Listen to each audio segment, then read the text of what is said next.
some days unsure, some days you lean on me. We trade the weight, we share the load. That's what love should be. You celebrate my changing mind, my voice, my becoming. I don't fear your evolution. There's no race we're running.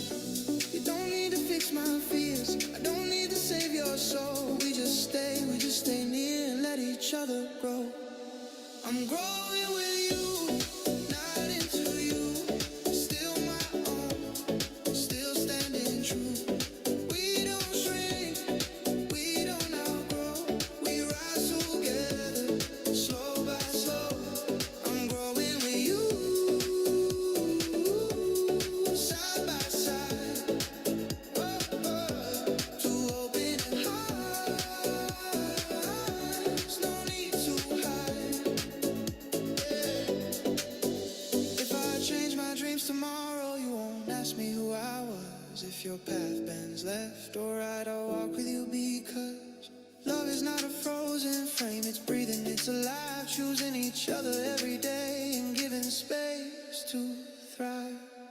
I'm growing with you, hand in hand, equal hearts, no upper hand. We don't fade, we don't lose view of who I am, of who are you. I'm growing with you, strong and free, becoming more of me with you, with me. Not becoming smaller, not growing apart. Hi, good evening, everyone.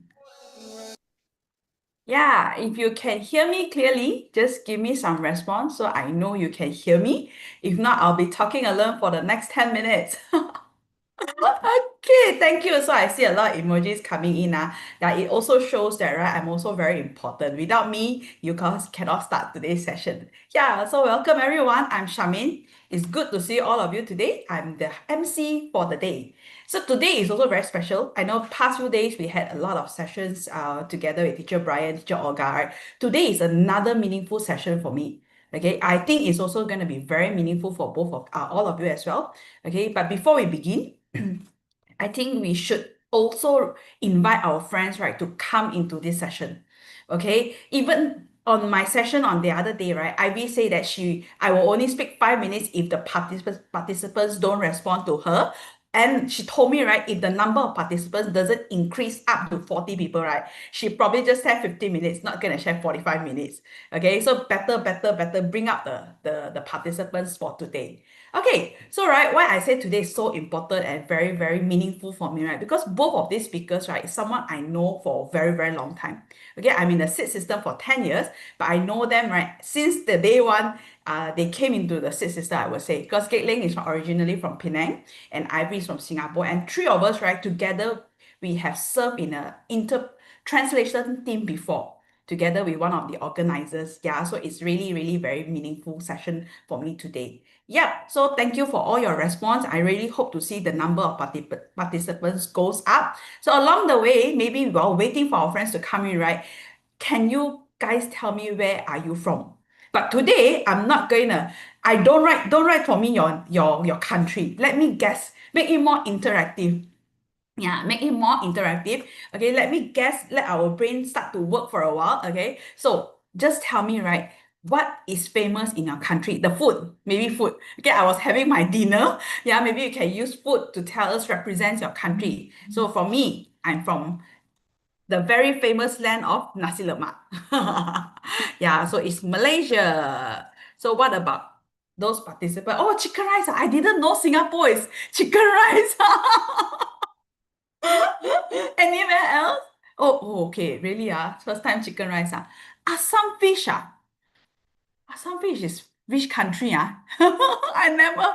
Ice kacang is also Penang, I think. So it's Malaysia. Mi Chi is where? Wow, means I have not visited that place, Oh, Laura and Daniel, where are you from? Yeah, your food, right, represent your country is very different. I've not heard of it before. Something really very special.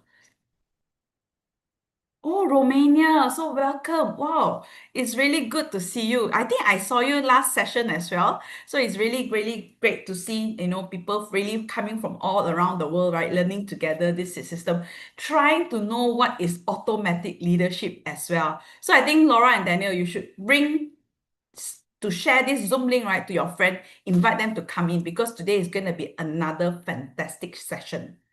Yeah. So anyone who is first time today, because we are at our third session, first session, no, we are at our fourth session. Yeah, at our fourth session. Anyone who is first time, you can put one. If you are you have attended many, many times, you can just give me a love because I love. Then I feel more loved and then I will be more energetic. Okay, so I see love, meaning you are all here for many, many times. Any first time? Not yet. Oh, okay. Maybe they're on the way. I think I didn't see Karen. So Karen is first time. Never mind. Yeah. Okay. Whether is it first time or not, I still have to tell you the overview of this whole session because it's really important. If not, right, you all will probably think that you're wasting your time to be here today. Yeah. So for the benefit of Karen and a few new friends, okay, this is what we are here. Why we are here today? Because we want to learn about automatic leadership. Yeah, and the teachers, right, the organizers are very, very very nice that they actually plan the whole series for us, right? From it's going to be a 5 wave leadership mastery sharing from wave 1 up to wave 5. So we are currently at our first wave and only session 4. And this wave, right, is going to be from why leadership is so difficult. Many of time we feel that leadership is very difficult because we don't understand. And then we also want to find the root cause of influencing people and how to solve problem and decision making. I think when we lead a team, right, or people around us, we also want to solve their problem, helping them to solve. And of course, we also want to communicate with them and build and inspire them as well. And lastly, right, we also want someone to follow us naturally and trust us. So this is going to be a very amazing sharing throughout this 20 session. Okay, so like I say, we are at our fourth session. Okay, if you have missed the session 1 to 3, you can always go to our YouTube channel to check on it. So today it's our session 4. Anyone can be a leader. Why not you? So why do you think this topic is important? Anyone here is already building the team? Already, oh, Laura has. I already start to apply to be joyful when I do effort, speak meaningful now and more. Wow, that's very, very good. So every time, right, when you listen to their sharing, the teachers, right, you should actually take notes and start practicing what they have told us. Because we don't really want to waste our time doing just listening, but not practicing. Yeah, I think that is very, very cool of you, Laura and Daniel. Yeah, so this fall session, right, is this session today is going to be very, very amazing because we will dive into the topic, right? Why anyone can be leaders, why not you? Because many of times, right, I think people they are very confident, they are very talented. We feel that they can be leader, but we cannot become a leader, right? So because of this, right, many of times, sometimes people will think leader are simply born with. But in session 2, Mr. Choi and I we talk about it. Leaders are not born. Leaders can be created. Leaders can be planted out. Yeah, so we were going to dive in how to make it. Okay, so and also not only that, we want to look into deeper things, right? What is missing that is actually helping us to become a leader? And how can we naturally gain trust and influence other people? Okay, sometimes we think we cannot be a leader because we thought people don't trust us. We thought we cannot inspire people. A lot of things hidden behind. Yep. So today we're going to go in a very important topic. So before we continue, just a few reminders. If you want to talk, you can talk during our Q&A. That I always welcome you to unmute yourself to talk, to ask questions. Okay, it's going to be very interactive. But during classes, we advise you to stay muted unless the teachers ask you to answer some questions. Okay, you'll stay muted. And if you really have a lot of things, right, reflection and thoughts, right, do put it in our chat box and the teachers can feel the love and everything. So before we begin, right, Let us flower them with lots of diamond, hearts and fire, right? To keep them warm up, high up. If not later, right? They say they speak 15 minutes and then they come down. That's not my problem already, yeah, because we are not interactive enough with them. Yep. Thank you. I see some response coming in. I see Ivy smiling. Teacher Ivy is very happy with it already, but please keep up the participant numbers up. So the first speakers of the day is our teacher Ivy. She's, like I say, she's someone who I've known for a very, very long time, 6 years. And when she first came in, right, with both of us, we are in the translator team.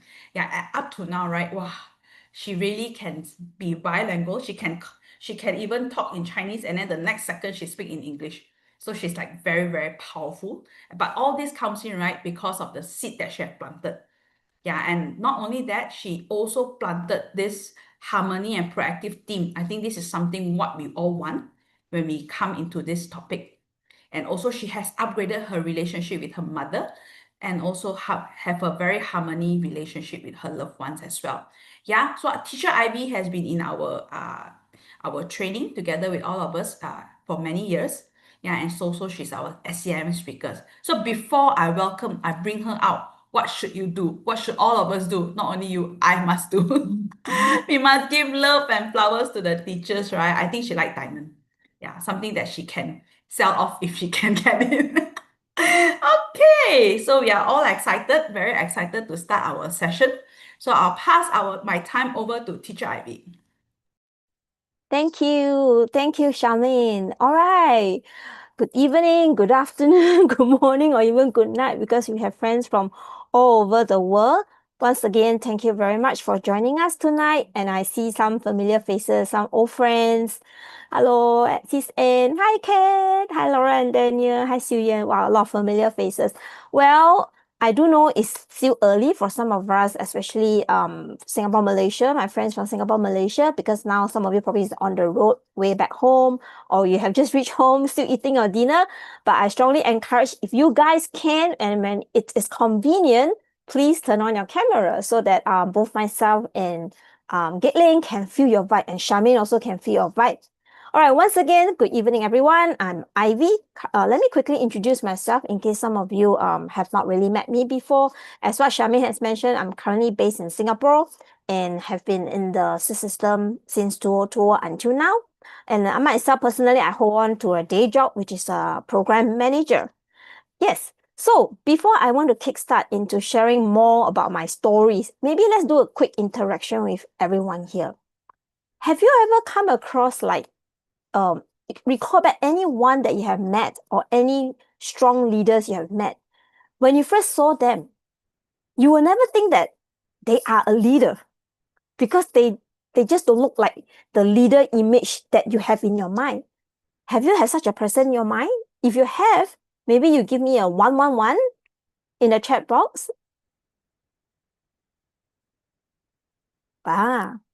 Cool. So everyone do come across such a person, right? Even I myself too, I come across such a person. So with this, right, have you ever think of why people then, it seems that all of us have this imprint or have this mental image that, oh, a leader must have certain type of look, must know how to wear jacket, must have this strong aura when they step out, and when they talk, they are very decisive, very firm, and they must be have a very, maybe not a fierce look, but a very stern look. They feel so far from you that they are becoming unapproachable. Do you have such a mental? Maybe you can share with me what sort of mental image you have in your mind about how a leader should look like or how a leader should behave. Can I take a look whether you guys share the same sentiment as me? I always felt that a good leader must first of all have that look. When I stand up, people will feel that, oh, Ivy is a leader. Charmaine is a leader. Or I must able to speak very well, very fluent in my languages, or I must be very decisive, and I must wear glasses with black color frame, that type of very firm and mature look, charisma and confidence. Yes, I must have a certain level of confidence. Yes, correct. So we all have this mental image in our mind that this is how a leader should look like. this is how a leader should behave. But let me ask you guys this question. The person that you all have met, which you all shared just now, that you have never expect him or her to be a very powerful leader. Does this person really have all this appearance that you put down and all these so-called qualities that you have put down? Do they really have all of them? I believe they will have some of them, because as a leader, you need to have certain quality also. No, right? There will be things that make you, sometimes can be very cold. Yes, correct. So, if so-called this person that you don't think they can be a leader and they are a leader, then why can't we be a leader too? Have you ever asked yourself this question? If this person that I see who looks maybe very shabby, don't really dress well, but then end up is a entrepreneur or a strong leader who can lead a group of team, who can earn a lot of money for the company, or lead a group of people that can help a lot of people, So why can't we? The reason is because we are held back by a lot of myth that we believe is true.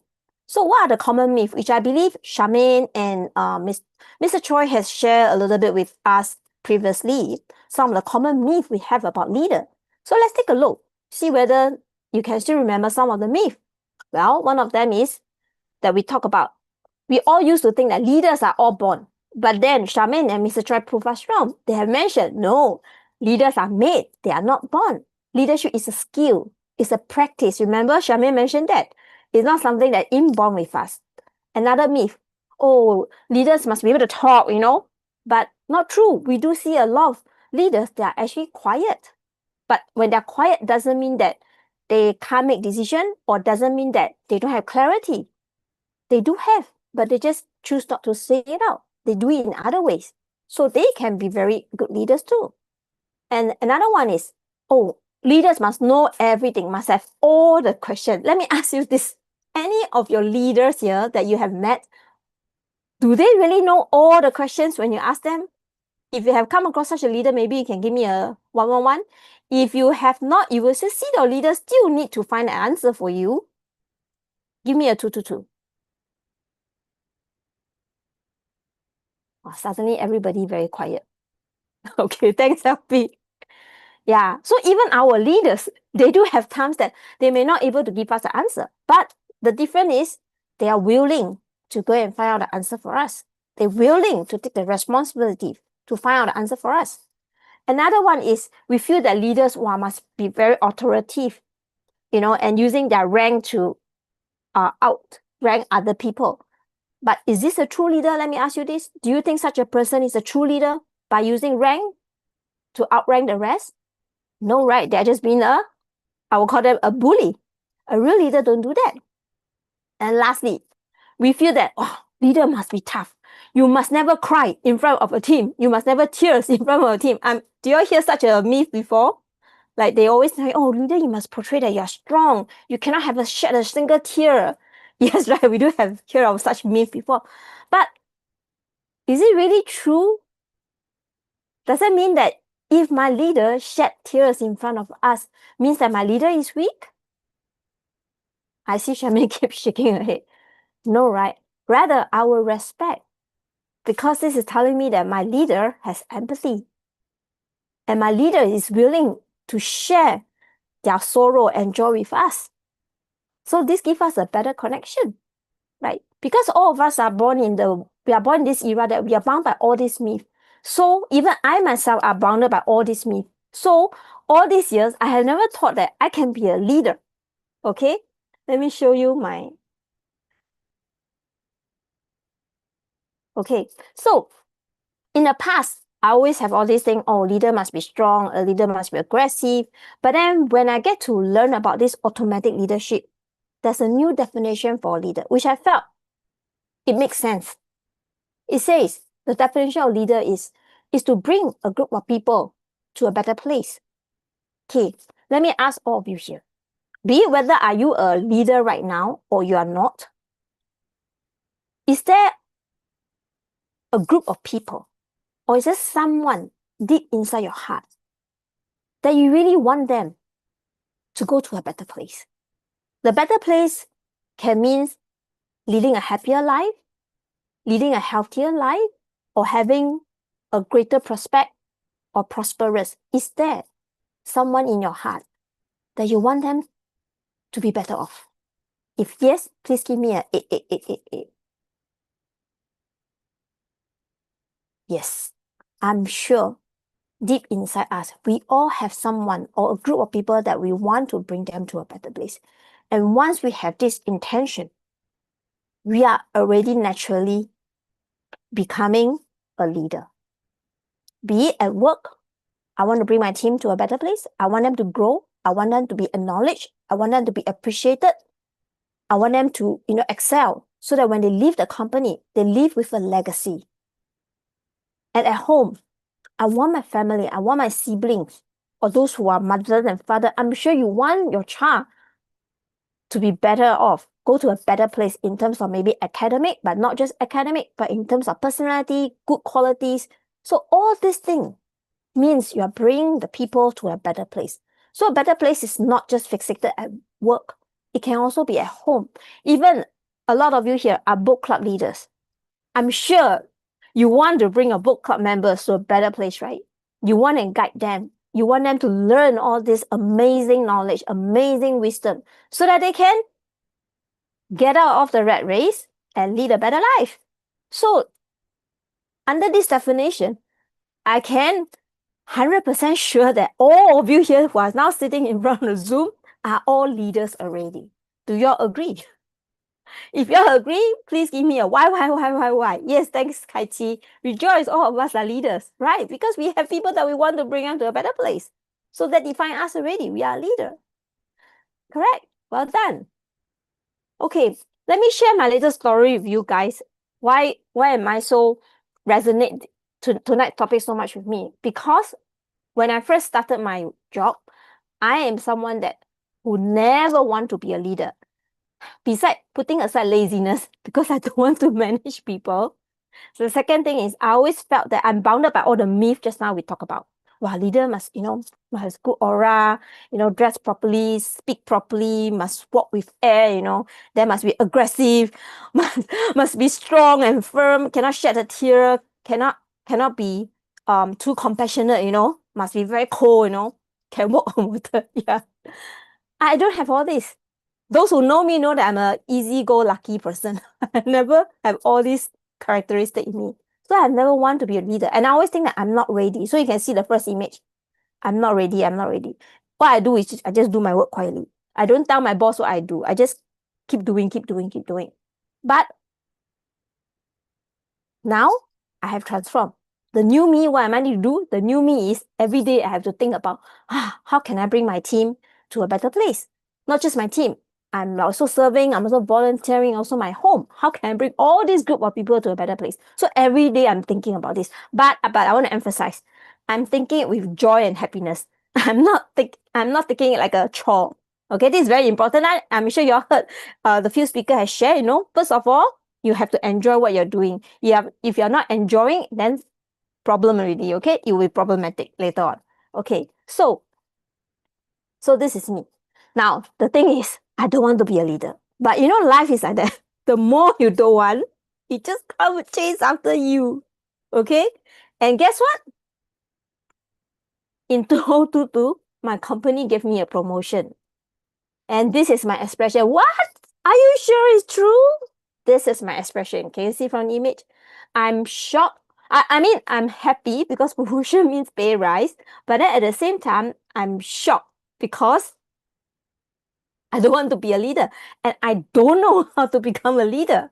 They just tell me, oh, I promoted you to a senior operation manager. I'm like, huh? Boss, are you kidding me? Then she told me, no, I'm not kidding. You have been promoted. So at that moment, I was struggling. Okay, what am I struggling about? Number one, as a leader, last time it's my boss write my KPI and my appraiser. Now I have to write KPI and setting goal for my team members, which I find it difficult. Any one of you here, when you first come into your job, all your peers are the same level as you, and then you got promoted. So like from peers, now you become their line manager.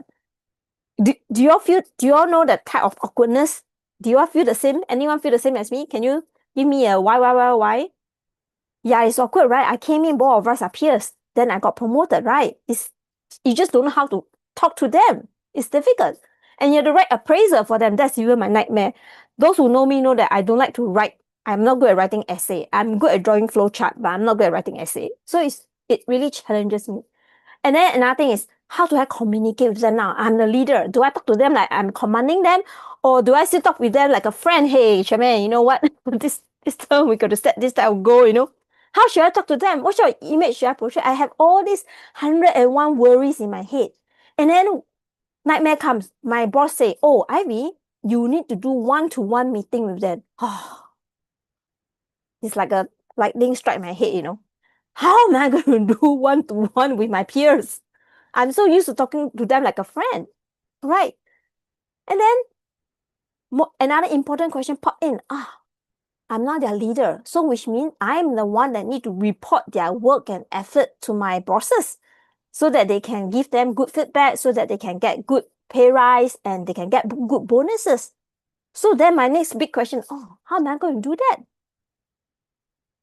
And then last thing is my worst weakness is delegating.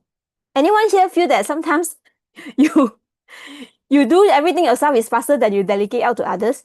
Anyone feel the same like me? If you, yes, right? You feel that, I'm going to teach them, never mind, I do myself is faster, right? But then this is the wrong way, because if I want my team to grow, I have to delegate to them. I have to hold back, hold my break. No, I will stop. Spend some time, teach them, delegate to them, let them do it. Yeah, be patient. Thanks, LB. So this is something so difficult for me. And I'm happy to see all of you actually share the same type of emotion as me when you guys got promoted and facing all these struggles. So all this thing is bugging me throughout, that my first year when I got promoted, I'm totally clueless of what I need to do. Of course, my line manager tried to guide me, but then sad news is, let me stop sharing first. This one is very drama, so I stop sharing. Okay, first year, my line manager is there to guide me. And then a series of unfortunate things happened. My line manager left. And then my second line manager came in. So after another 6 to 10 months of guidance under this new line manager, again, she left. So I'm being like a ball, I passed to A, and then A left, I passed to B, and then B left, passed to C. So I'm like a ball passing around, like a ball passing game. So I'm totally don't know what to do, okay? Although they send me for company training and all these things, but all these are just theory. Sometimes it works, sometimes it doesn't work. Of course, I have to say, not saying that no need to learn. I would say encourage all of us to learn the basic management skill, basic leadership skill, and basic feedback, how to give feedback. All this, I think, is useful. But then I realized they don't work every time. Then that's where I start to remember, I think I used to learn this course called automatic leadership, because I learned this automatic leadership in 2021. That's before I got promoted. So that time, this title totally threw off my mind, because like I mentioned, I have never wanted to be a leader. Okay, you can give me more money, give me more pay, but I don't want to lead. Okay, but unfortunately, the more you don't want, it just keep pushing me towards that. So then I suddenly realized, oh yeah, I think I learned this automatic leadership before. That's where I confess, seriously start to look at my book again, to really look back, what can I use to make things work for me? Since I have no line manager to guide me, I have to rely on my own. So I start to look at it and I start to think back, what can I do? So what exactly did I do during that 1-2 years, of using all what I have learned in this automatic leadership? I still work on this principle of remembering the definition of what is a leader. A leader is to bring a group of people to a better place. And that's one thing that hit me very hard is when they talk about bringing people to a better place. For example, in my work, because my company, my organization hierarchy is very narrow. My team can never go up unless I leave my position. Then they can promote someone up. All right. And it's hard for them to grow horizontally also, because of the limitation in the job position available. Then I remembered I heard something before. It's not just about a leader. It's not just about bringing your team excel in their work, in their career. The ultimate better place means I help them to achieve their dream, achieve their goal. So I always have this statement in my mind when I'm leading my team. Every day I put in effort. I try to know what they want. I try to take care of them. And I try to be their pillar of strength. So whenever they need support, I'll make sure I be there. And I keep the communication very transparent in the whole group. I build a culture where everybody is generous in terms of generous of giving encouragement, giving praises, and generous in, buying tea, buying little gifts, just share. Everybody is happy to share. There's no holding back. There's no such thing of, oh, I cannot teach this person too much. A lot of time maybe the older generation whereby people don't know about what is a real leader, they will hold back, they'll keep their knowledge. I cannot teach Charmaine too much. If I teach her too much, after that she will supersede me and she got promoted. And I will get demoted or I will never get my promotion. Correct? We used to have this type of mentality. Correct? Or we probably come across some of our colleagues, our older colleagues will have this type of mentality. Right? So we will not want to teach them. But that's a wrong concept, right? So, but in my team, we totally don't do this. We share. I share everything to them. But I have a hidden agenda. Do you know why? Y'all want to make a guess? Why I want to teach them as anything as I can? Do y'all know why? Y'all want to make a guess? I'm the opposite. I just want to teach them everything I know. Yeah, I got a hidden agenda. Anyone want to guess? Yes, LB. So that I can sit back and relax and don't need to do anything. My team will run everything for me. So isn't it a good life being a leader? You don't need to worry. They will take care of everything for you, right? That's my ultimate goal. Yeah, everybody want this. All right. So this is what I want. That's why I want to teach her everything so that I don't need to worry about anything. Okay. Thanks, LB.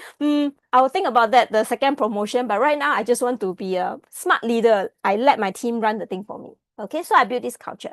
And another thing I hold on to very tight is, I remember what I learned in automatic leadership is teacher always tell us, you must be a role model yourself. So I also make sure I set myself to be a role model. I myself very particular about punctuality. So I make sure every single day, I'm the first person among the team to reach the office. And this, is very strange. When you do this, right, your team members will automatically all become punctual. They will try their best not to be late. And if they have no choice but to be late, they will automatically come and inform me, hi, Ivy, I'm sorry, I'm stuck in a traffic jam. I'll be like 10 minutes late, Or they will come and tell me, hey, Ivy, sorry, I'm at my client site to support the training, so I will come back a little bit later. So I have made the environment to be, they are very open and they're willing to share with me. So this is the vibe that I want to have. And I want my team to be like that. So this is what I've been doing, using what I have learned in this automatic leadership and built my team to this level. Of course, again, last year, one of my colleagues has resigned. So when I had my sort of like because I'm her line manager, so I have my exit interview with her. Actually, at that moment when she talked to me, I was very, very touched. Because all the while I think that I'm not a very good leader, because I felt that sometimes I'm too soft-spoken. Sometimes I'm too kind. Whenever people ask our team to do or people reach out to me for help, I will just take it up regardless. So when my colleague had this exit interview with me, she told me, say, you know what, Ivy? I really love this team. I leave not because of the team. I really, really love this team. I leave is because there's a better opportunity outside, which I know, because I know what is her dream. I know her dream is to want to do something to do with human resource, and that is her strength all this while, and I know it. That's why during before she tendered her resignation, during that year when she told me that she actually had a course that she wanted to attend that can help her, I say, hey, you go ahead. She's taking it part-time, but I tell her, you go ahead. Anytime you need time off, just let me know. Go and complete your study. Get this qualification. Fulfill your dream, because I know that is a dream. And then the opportunity came by that she can work on something that she's really passionate about. So I really feel happy for her. And when she told me this, she loved the team and she loved how we don't have politics. We don't pinpoint finger. We are always there to support each other. And the best thing I can hear from her is this is the longest job that she has ever hold on to, because she has been changing job quite frequently. So she and another colleague shared with me that this is actually, in fact, their longest holding job that they ever had. Oh my God, when I hear this, I was tearing, because I didn't know that I can be a leader too. And I didn't know that I can give my team such a warm and good vibe and culture, you know. And I feel very satisfied that I helped her to fulfill her dream. So now she's working something that she's really passionate about. And a few days ago, she just called me because I went for some running event, and she called me and say, hey, I saw this event happening. I thought of you, Ivy. So I just want to give you a call. And we were chit-chatting. And then she also started to share with me, say, hey, you know what? I start to appreciate what you are doing for us in the past, because now I'm in your position. I need to write appraisal. I need to do all these things. I need to lead another team of people. So all this thing really warmed me, and I felt that, oh my gosh, I had really now become a leader myself, which I didn't expect myself to do it. But with my team, with my colleagues sharing all these truthful thoughts with me, it really touches my heart. And I'm really grateful that I learned about this automatic leadership, and I'm really grateful that I put them before me.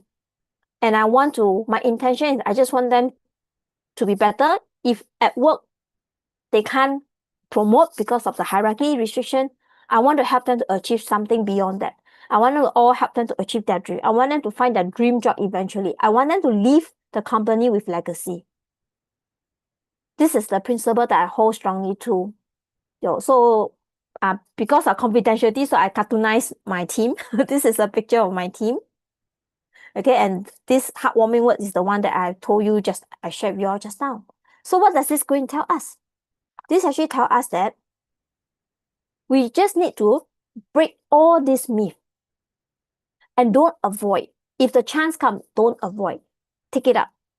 And all of us, let's be the leader we want to be. I'm sure we all can do it as long as we know the right method, we have the right technique, and I think most importantly, we must enjoy and have the right intention. Then I'm sure all of us can be the leader that we want to be. Let's break the myth and do it together. Thank you very much for listening to my sharing. I hope you have enjoyed and get inspired. Thank you so much. Over back to you, Charmaine. Wow, thank you, Teacher Ivy, for your amazing sharing. I think we had a very, very interactive session with Teacher Ivy. And we love all her stories, right? It's a true heart stories feeling that she actually shared with us how she avoided being a leader and then how she changed her perspective, how to become a better leader. Yeah, I think her key takeaway that I get from her, right? She always remember the whole principle, the definition of what is a leader. A leader wants to bring someone to a better place. Anyone to be a better place, at a better place, and always think the best for their team and never have to worry about how the team will succeed them. Yeah, so she's never afraid about how her team will overtake her. She's even more happy if they take over her job, right? But I think many of us, if we are in a corporate world, we are in any network marketing businesses, sometimes we have this feeling that if my teammates, they are better than me, what will they look at me? How can I react? I must be better and better, right? But if you want to be better for their benefit, it's fine. But if you want to be better just because you want to show authority and things like that, I think this is what Teacher Ivy had told us. It will never help us to bring them to a better place. Yeah, so really thank you to Teacher Ivy for her amazing, heartfelt own sharing. Yeah. So I think what y'all think is very amazing, right? Right. So now, before I bring up the second speaker, it's already almost a highlight. It's at a peak already. I see all of you very, very excited, you know. You still have a few minutes, a few seconds, a few minutes, right? To go and bring your friend, right? Another round of invite. You tell them, hey, do you know that today's session, it's so powerful, so amazing, heartfelt sharing that I can relate to myself. So you better share this Zoom link to your friend another round, bring them in. I can see just now we from 20, right? Bring up to 30 packs. Now we have to bring it up higher. Then teacher Gele will give us more. Because teacher Gele say, right, she can talk more. She can talk up to 1 hour, 1.5 hours. If time permits, she's okay. Yeah, so depends on it, every one of you. If you're corporate, you bring more people, she feel more excited. Then we can have more time to learn together. Yeah.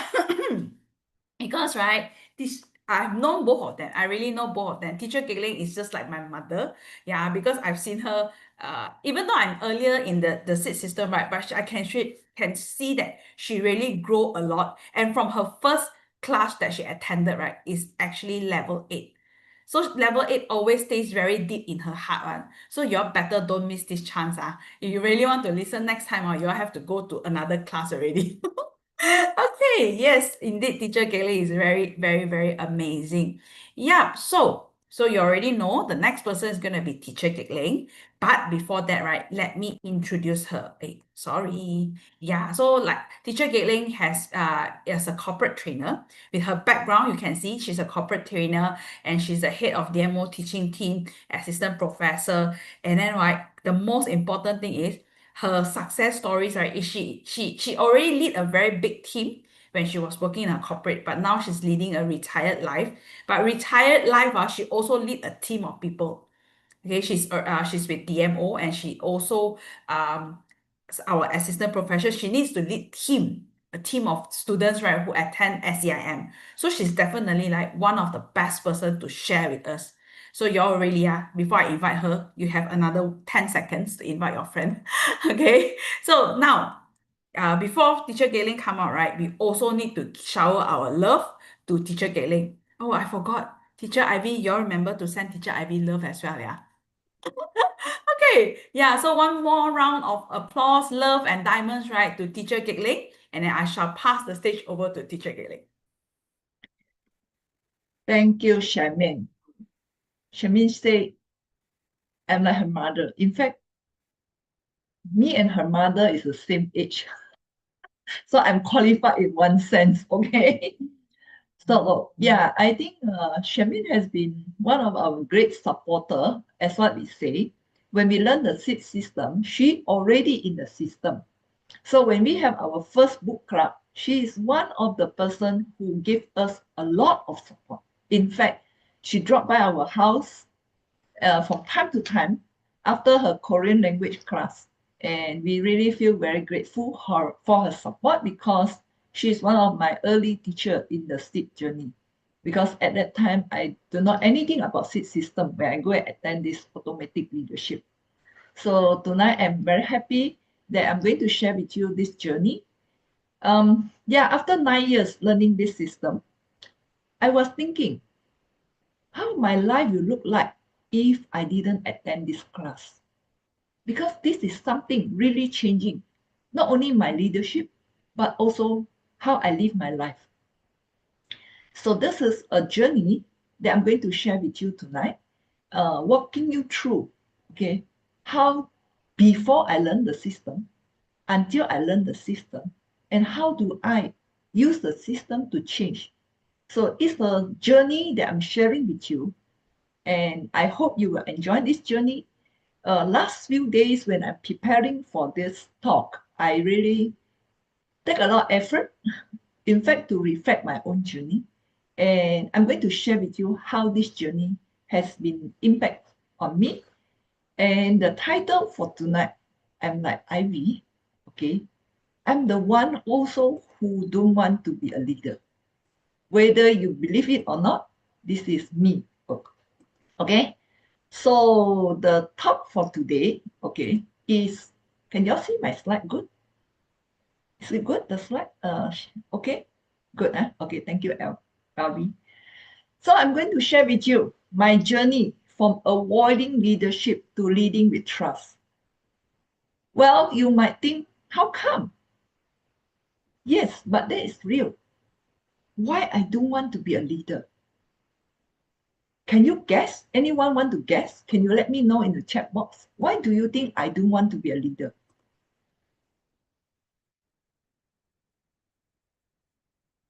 Lazy? Shy? Too much trouble? Yes, one of the reasons. Too many responsibility? Yes. You are introvert? Yes, correct. I'm a super high ISTJ. Manage people? Wow, you guys know, okay? You guys really hit the point that I want to say, okay? Too much to be seen. Yes, because I'm ISTJ, okay? So I felt that leadership is like politics, okay? And I have to handle conflicts. When I started as a young engineer, I work in the lab, but I see other people around me. They always have quarrel, they have disharmony, and the boss have to go and settle all this problem. Scary, right? How many of you feel scary? I see Ivy is nodding. We felt that it's so difficult, okay? And you see people play politics. People want to get things, and then they say something, and then they do another thing. I felt that, wow, that is too much for me. Because, okay, by the way, my background, I'm the electrical engineer. So engineer, we want things to work the way we want.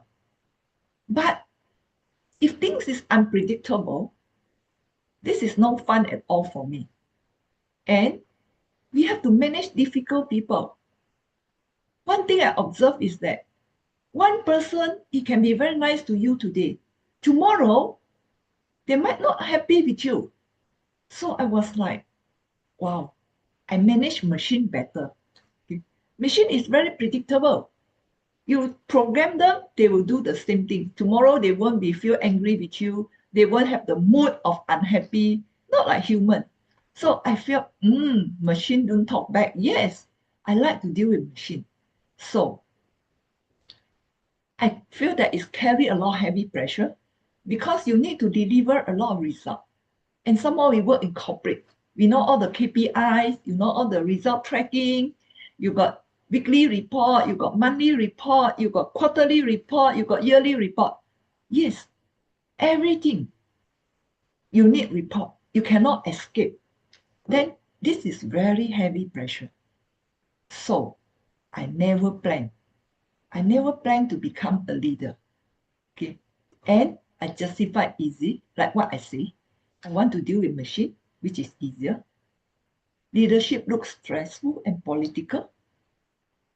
And I think technical expertise is the right path for me. Okay.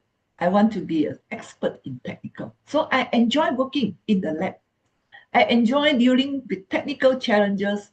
I enjoy working problem solving. That was my expertise because I like it. I don't worry about technical challenges because you can do it systematically. This is how I like it. And my boss give me good annual income. I think it's good. How many of you think it's good? If you have good income and you like the job, if you think you like it, you put 222. Yeah, you like the job and you got good increment, right? That's good job, right? So I really feel it's, why should I be a leader? This a good job for me. I got appreciated for my work. I like my work. I got good increment. So what happened is I fall into my comfort zone. Okay. I always rated top 2 performance rank. We have 5 rank and I'm always in the top 2. Okay. Every year I have top 2. If I'm not the highest, I'll be the second one. So for many, many years. So why should I worry? Okay. Then I know my boss taking good care of me. So as long as I perform well and progress steadily, I'm comfortable. Okay. I don't have much high expectation. Okay. My need is very simple. I don't need a big house. Okay. I just need a place that I can stay. I need a car so that I can move around. I need some fun for my retirement. for my children's education. And we can go for holiday. If we don't have much money, we can holiday in Malaysia, Singapore. We don't have to go far away.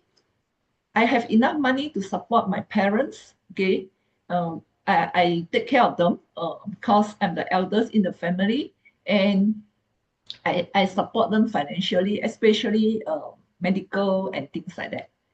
And yeah, I think I live quite a good life. So that is what I think. I think life is good. What do you think? This type of expectation is not good, not bad, right? If you think you agree with me, yeah, I see Xiao Yi say, yeah, we think it's good, right? Why should I fight? Why should I put myself into trouble if I can have a life simple but comfortable? Okay, so that was my reason for want to remain in the comfort zone. Okay, and what happened?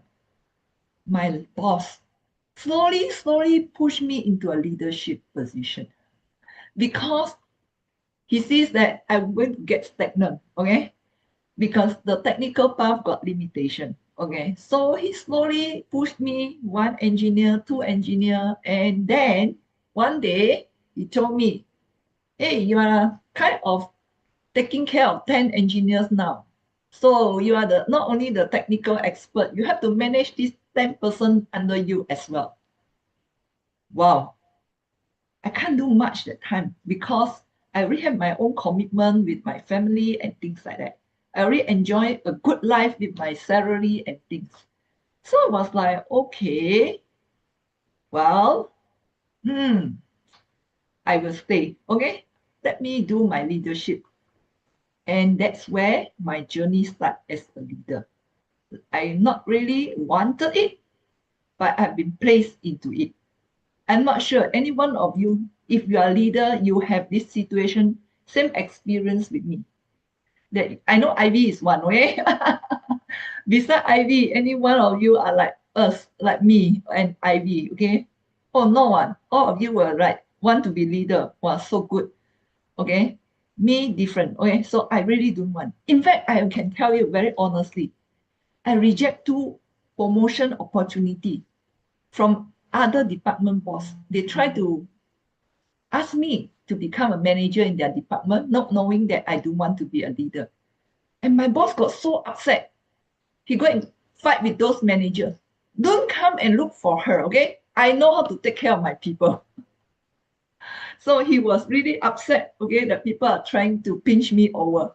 So because I know he appreciate my role, and that's what I was doing. So I was really happy, but well, he was pushing me to a leadership position. Now I got no choice. From avoiding, I put myself into a leadership position. So what did I do? As I say, I'm always ranked the top 2, right? So I'm smart. Agree or not? If you agree, give me a thumbs up, okay? I think I'm smart, okay? So I think I'm smart and I think I can survive leadership, okay?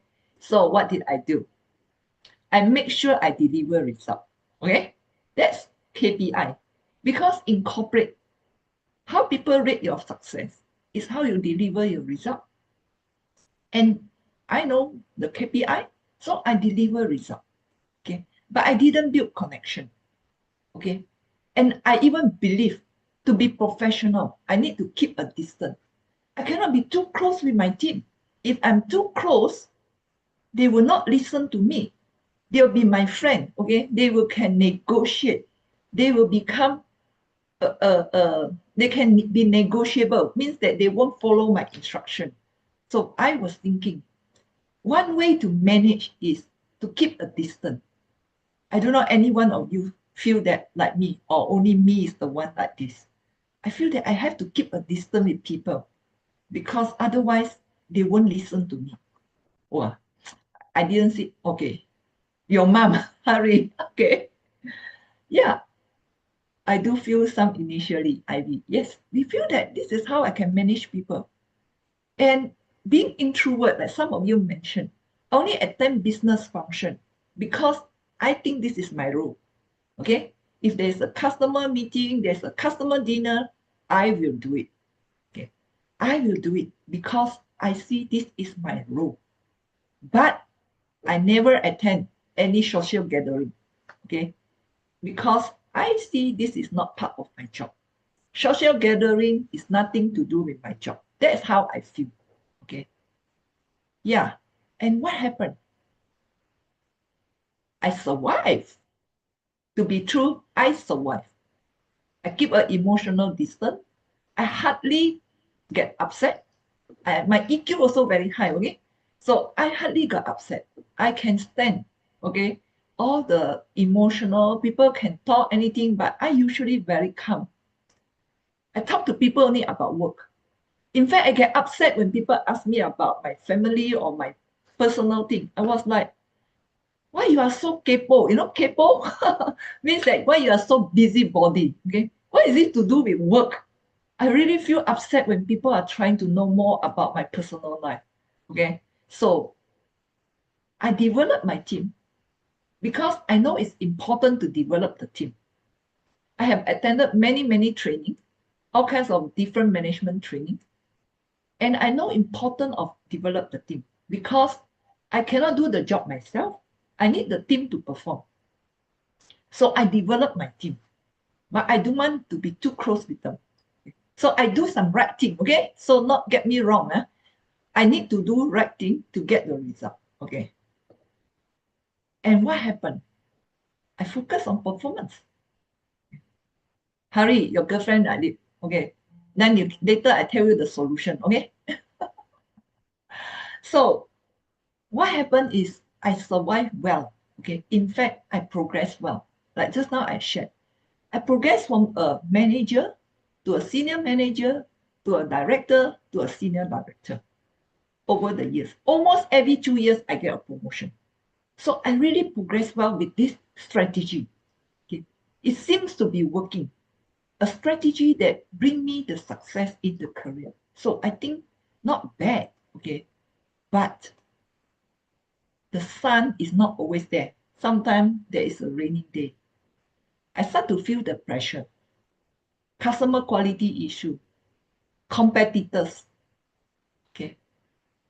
People resign, team disharmony. I start to feel the pressure as I go and step up and up. I manage more and more people. At one time, I managed a team of more than 2,000 people as a senior operation director.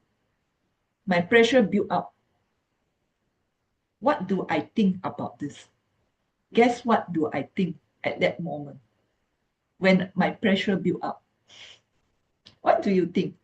Let me see how's your response. You want to quit. What else? It's not my problem. Okay. Surrender. I tell you, I'm a fighter, okay? Okay? I'm a fighter. No, I don't plant seed because I don't know seed system. Okay? I'm a fighter. Okay? So what did I do? I tell myself, pressure is the price of income growth. Okay? I tell myself, this is normal. Because in corporate, there's one saying we like to say. You use your health to get your wealth. Okay? So yeah, some pressure is fine. Okay? Because you need to sacrifice. It's normal. There's no good perfect solution. So if you want the money, if you love the income, okay, stress, pressure is fine. I think this is okay because there's a price to pay, right? Everything got a price tag, right? You want to enjoy this thing, you have to price a price to pay. But some of you already have the expectation that I surrender. Yes, I surrender finally. When there's an organization change, I got a new boss who really put me down and he gave me a ranking of, what do you think? I got 5 rank, right? Just now I say I always in rank 4 and rank 5. So what rank you think he gave me? There's a new boss coming from the headquarters and become my boss. You know what rank he gave me? 5? 5, I won't be upset, okay? Jenny, I'm not that poor yet. I'm ranked 3, okay? He gave me the middle. He said I'm an average performer. I was so upset, okay? Because over many years, work for many, many bosses. I'm only ranked 4 and 5. Now a boss come and tell me you are only ranked number 3. My ego and my pride, I cannot accept this. Okay, I really cannot accept because over the years, it put me in the position that I'm so happy, I'm so proud of my achievement. Okay, I start to think I want to quit. I want to find another job. I really think that's too much. People do not appreciate my job. They did not see how important I am. I feel pressure. I feel lonely.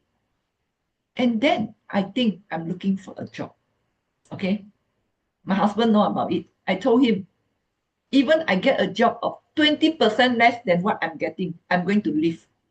That is how strong my emotion. Okay. I really want to find a job. I prepared my resume. I contacted headhunter, but I told them one thing.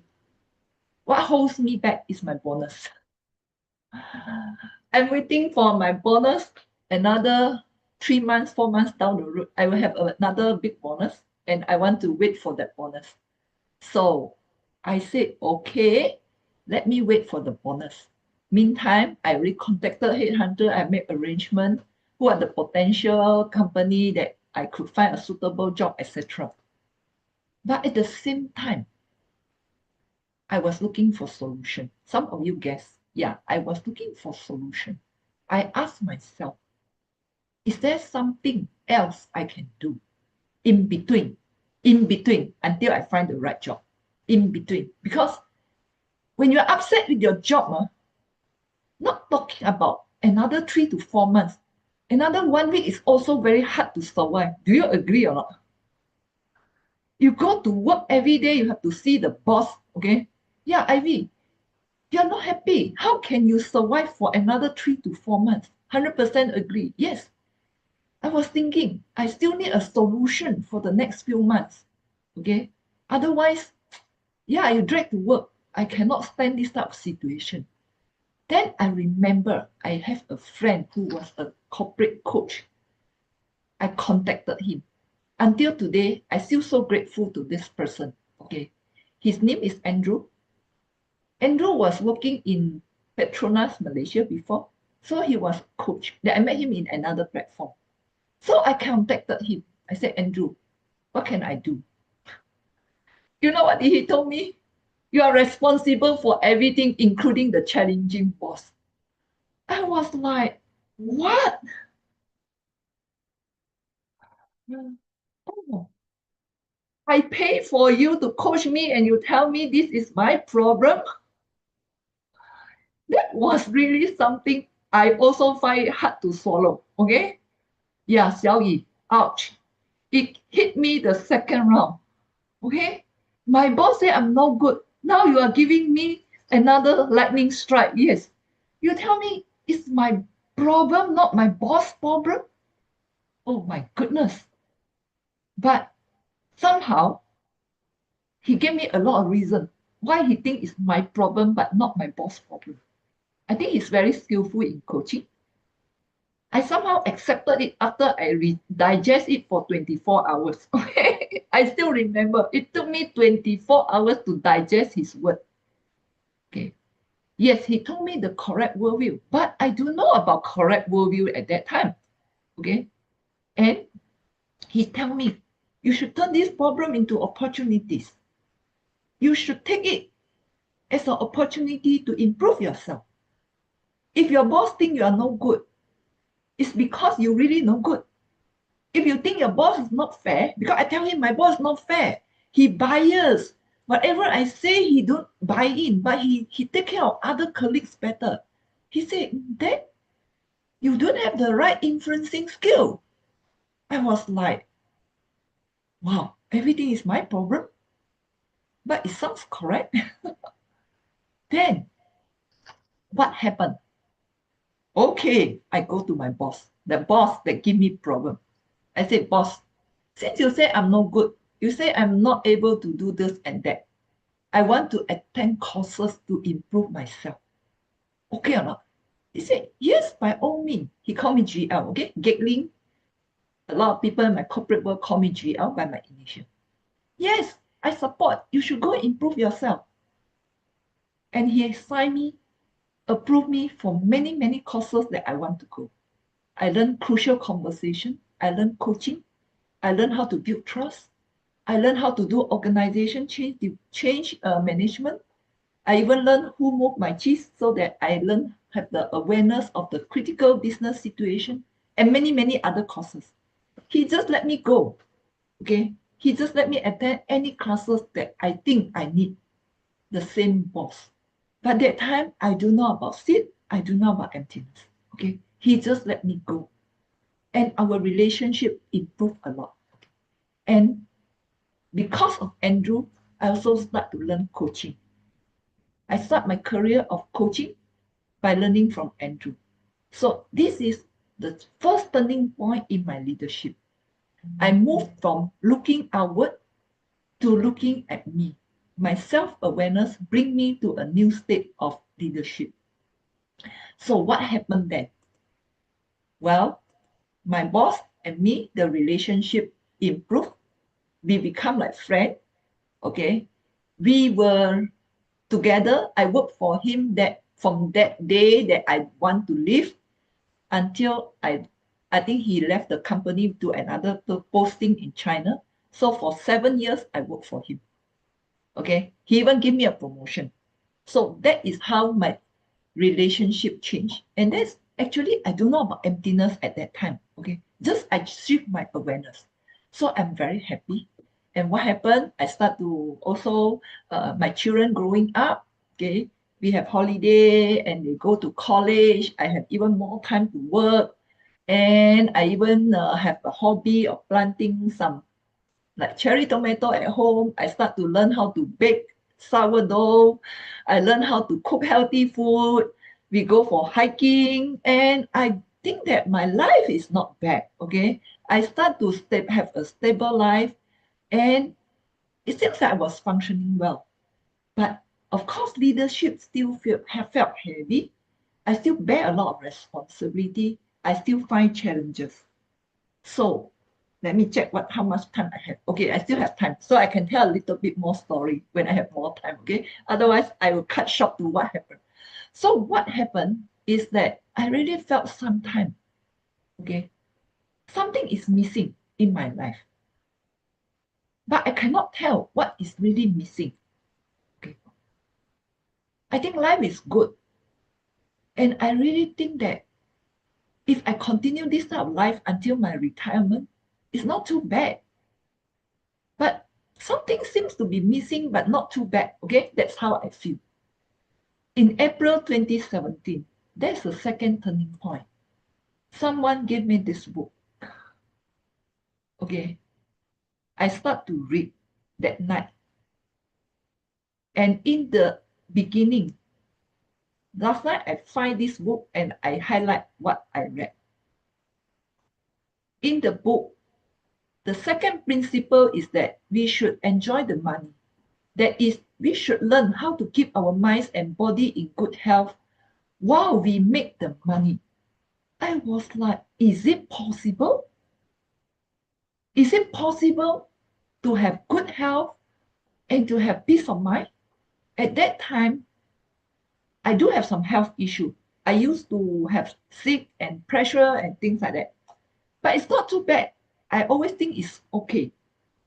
And the second part of it, the third principle, it says that, and at the most important part of the business, at the end, when we are looking back on all what we have achieved, we should see that we have conducted ourselves and our business in a way that has some lasting meaning, that left some good mark in our world.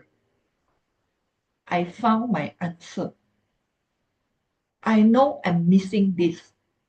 I know when I walk out from the corporate, there will be nothing left for me. This is when I recognize the missing link. And this is where I start my journey. And everything just happened.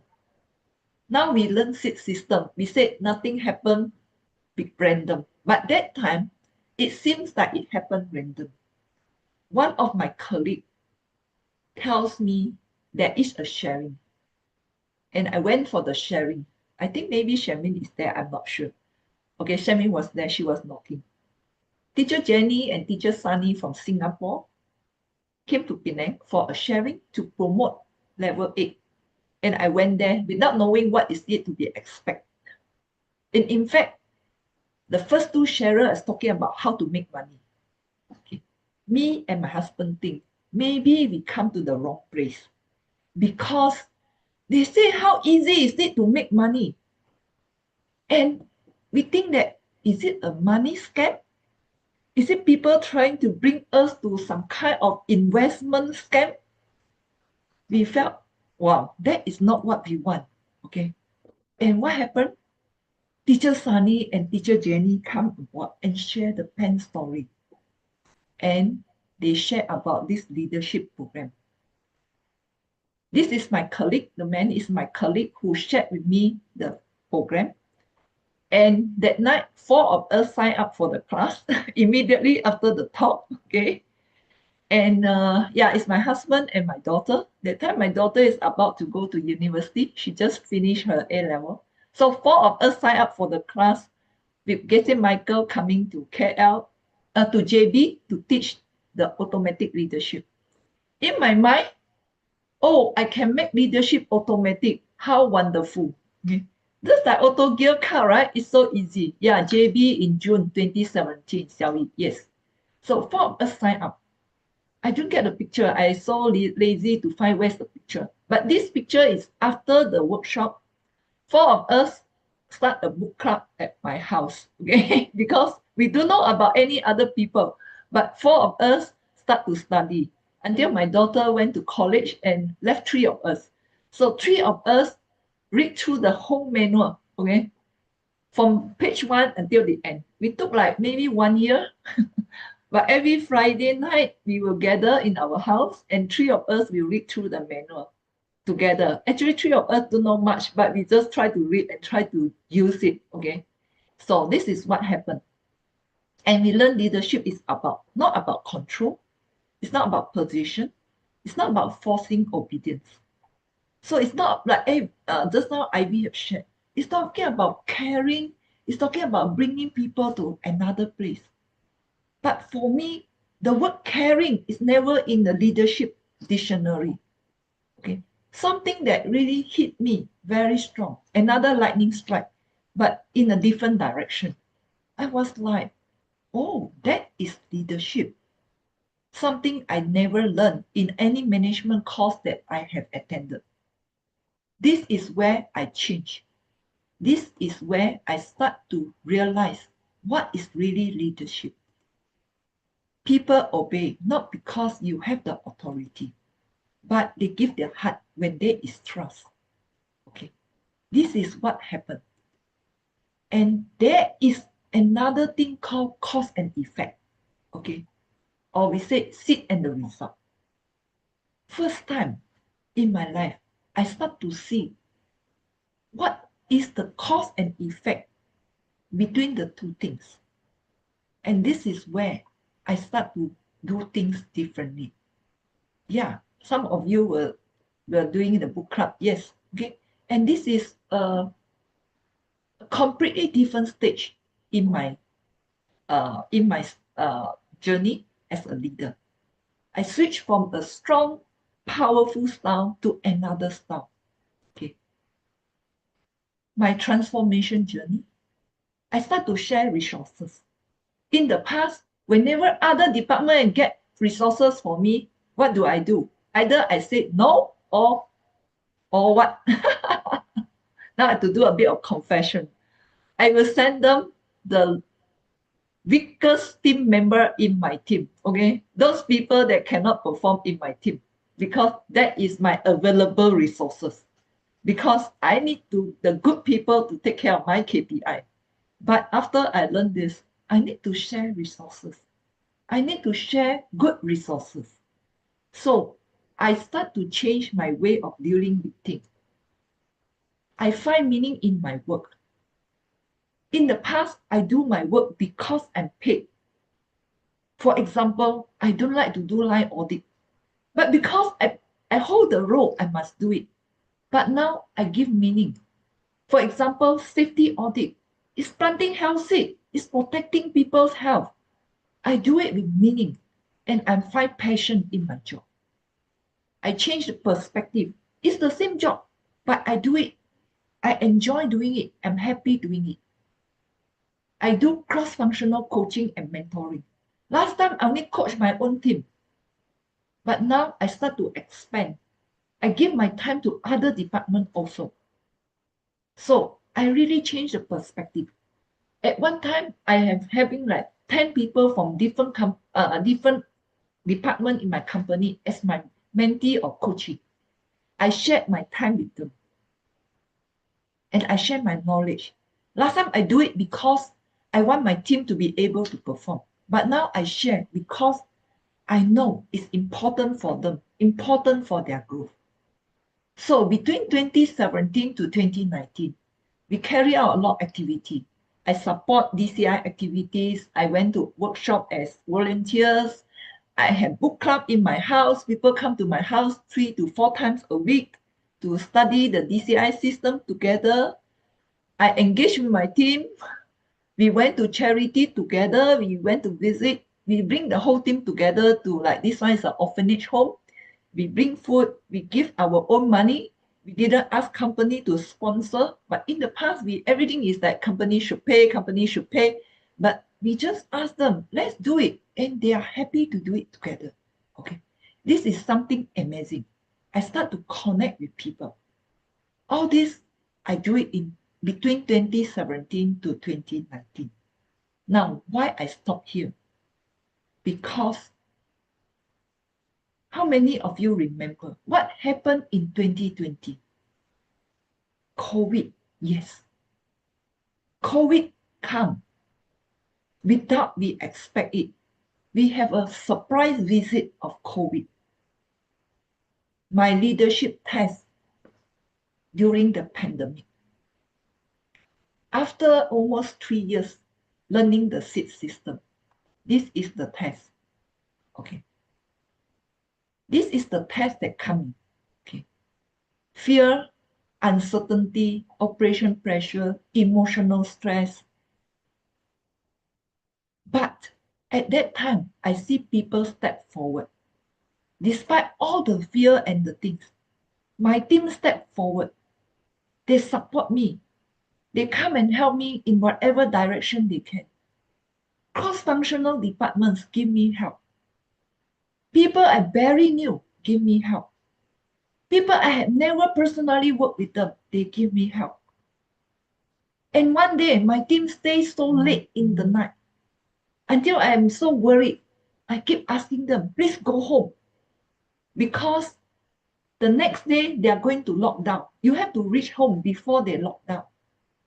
But they stay without I ask them. In fact, I keep pushing them to go back. I push one person to go back. Then later I receive another call from another person. GL, do you know your manager still in the office in another building? They care about each other. I was so touched. I really harvest of what the thing I have done. And what happened? I felt when the team moved together in the pressure, okay, I don't have to take the pressure alone. Leadership is helping to move together through the pressure. We have a lot of challenges. We have customer order. We have things to comply to. We got so many regulations. Everything comes so short, but we manage to get things through just because we have a team.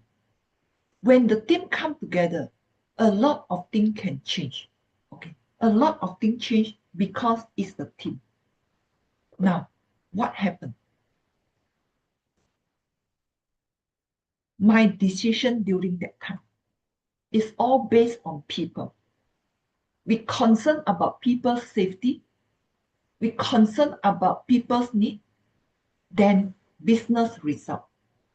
So all the decision we make, we try to think, how do we make sure the safety of people is taken care? We help people to be in safe while they come to work. We need to take care of them and their family. This is how we make decisions. And all this coming back, okay, with people helping us throughout the period. And COVID lasts longer than we think. The initial lockdown was 2 weeks, and then another 2 weeks, and then another 2 weeks until I retired 2022. I retired. At that time, you can see all of us are still on mask. Okay, we have to still wear the face mask. I even have a double mask, in fact, because at that time it was still very serious. But that time, it bring me another realization.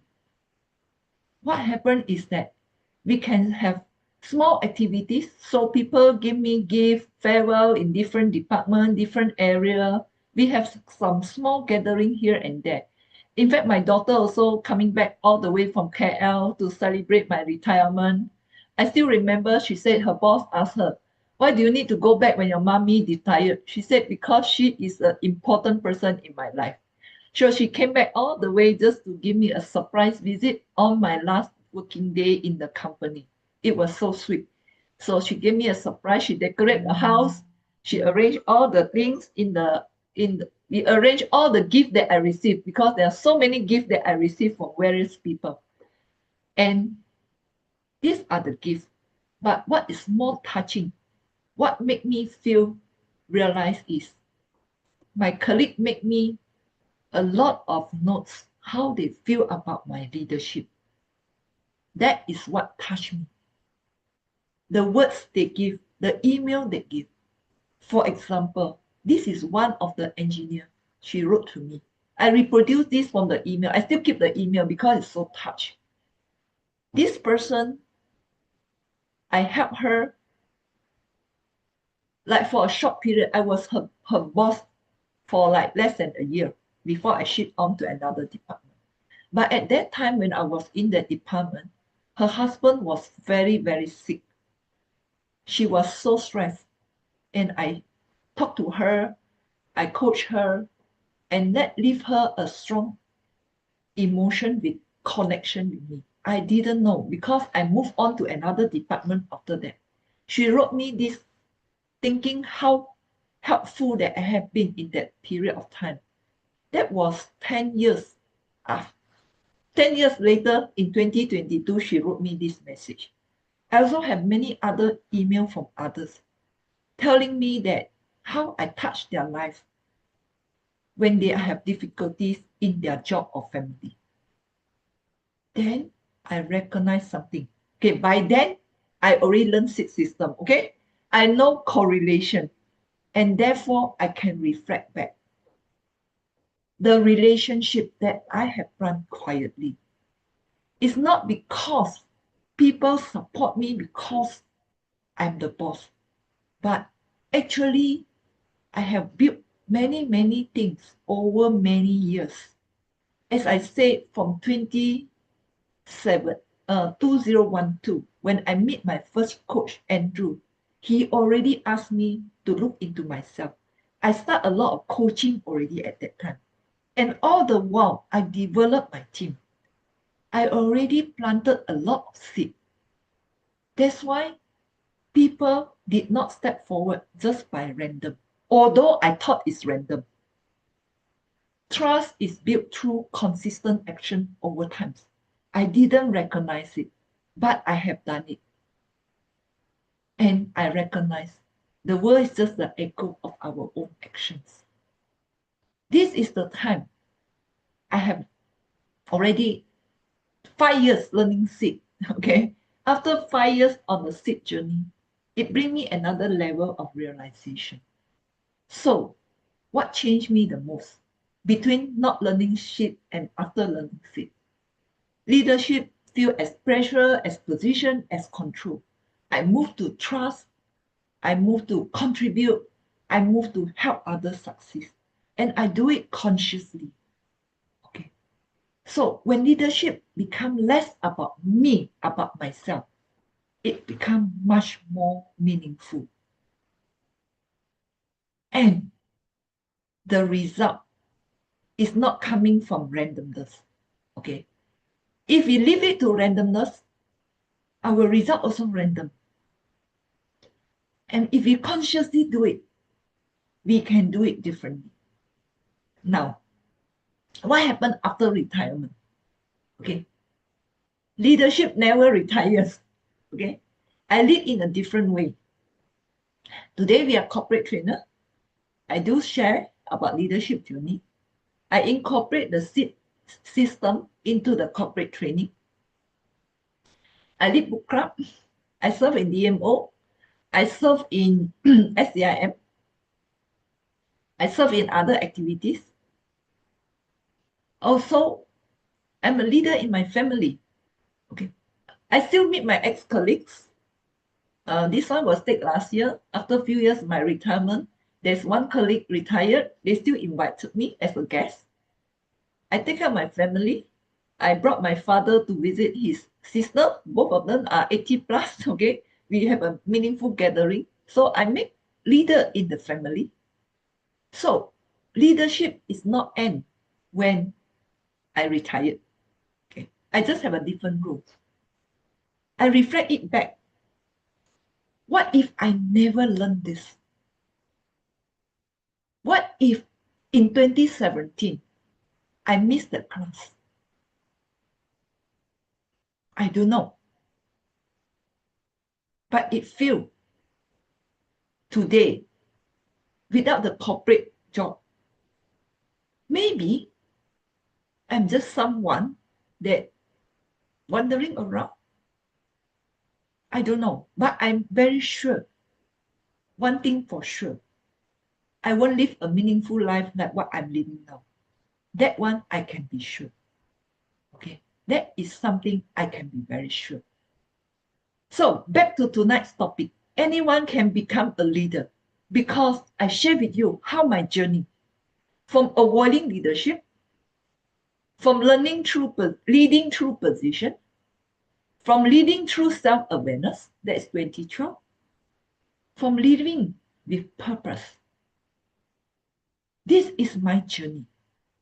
So anyone can be a leader, any one of you here. And I want to say, one learning experience can change the life, not only how you lead. This journey in 2017, this class that I go, is really something that changed my whole life direction. The way how I live. Never stop learning. Your next learning journey can become your next turning point in your life. I really appreciate how Kese Michael has been so thoughtful to bring the ancient idea into the modern world. And this is what changed my life.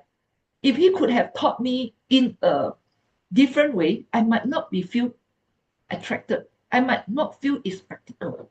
But leadership, automatic leadership, it is something so practical. It is something that you can just use it after you learn it. And it's a totality of leadership. It is not a partial thing, but it is a full package of the leadership. There is conventional method, there is deeper method, but most important is that it brings meaning and purpose to our life. At the same time, you can be very successful in your journey as a leader. So it covers both leadership and your life purpose. So with that, I really hope my sharing tonight inspire you to be a leader or inspire you to join the class, in July. And thank you for giving me the time, and thank you for everyone for your interaction and patience to listen to my long story. Now I pass it back to Charmaine. Thank you. Thank you, Teacher Gatling. Thank you so much. I think we should give Teacher Gatling a lot of loves and flowers for her sharing, right? Yeah. It was really, really very meaningful, and it indeed, right, give me another perspective through her story. I think it really touches me that she realized the trust and support and the care she received from others, right, did not just happen accidentally. You know, through her stories, we can see that she really planted all those seeds throughout the years through coaching, supporting people, her knowledge, and she really, important thing, right? She really care for her team growth. And trust is not built overnight. Trust is built through consistent actions of caring towards people. She also compared, right, how her life has changed before learning the SIT system. Leadership is pressure to her. She has to carry so many responsibility alone. But after learning the SIT system, right, leadership became something very, very different. Yeah, I think she mentioned leadership became contribution. Leadership became helping others to become successful. And naturally, it helps people around her to move forward together. So I really love what Teacher Gatling said. SIT didn't change her just like this, but it just changed her how she leads her life as well, her whole life, and she changed the perception how she see people and the things she do. Okay, and I think what she say very important is the world echo our actions. Sometimes we don't realize what we are planting along the way until we realize it. Yeah, and that's why all this will definitely come back to us. It will definitely come back to us. And through both of the teachers sharing, right, we know that leadership is not about position or authority. Leadership is about impacting lives of other people. See, both teachers have great stories and have letters. And then people around them love them, you know. From Teacher Gatling, you can see that, you know, her retirement. How many of times we see in the corporate world, people celebrate your retirement? I think most of the time in corporate, people say, when you leave, I have chance to be promoted. Yay! Then I got empty space to go out, right? But then over here, people really appreciate her, and they even still meet her along the way after even she retired, right? Yeah, so really, really, you know, thank you to both teachers for your amazing sharing. Yeah, before I forget, I think before we move on to our Q&A session, we should take a group photo, yeah, as our memories, right? Yeah, I think a lot of people here, we have not met each other, so it's a good time for us to on our camera and take our photo together. Yeah, and maybe we can, I like four. Yeah, I really like four. Okay, you will know when you attend why four. IT, right? Kai Chi is helping us, is it? Oh, Karen. Okay, thank you. Ready? Yeah. I have 2 pages, so just cheers and for our 4 step. Yeah, our 4 steps. Okay, ready.